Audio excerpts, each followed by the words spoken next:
درود بر فارسی زبان سراسر دنیا. افتر رین 18 اکتبر 2021. حیفم اومد این تصاویر ناب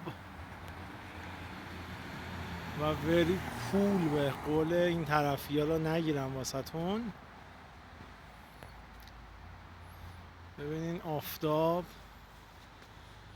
چه رنگی داده به این کوه ها.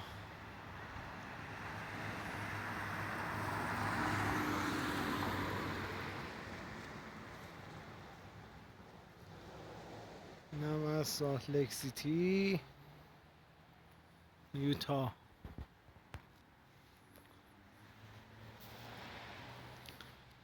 سعی میکنم برم اون طرف خیابون.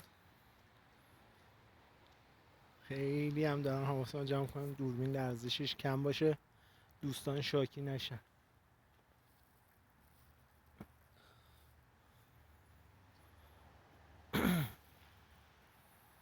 خب حالا اینجا ببینیم چی دارم واسهتون.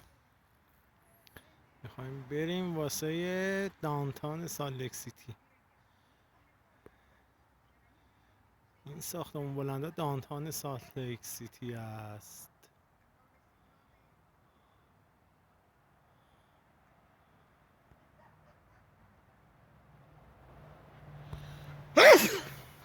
ببخشید اینجا بعد عطسه میگن بلس یو.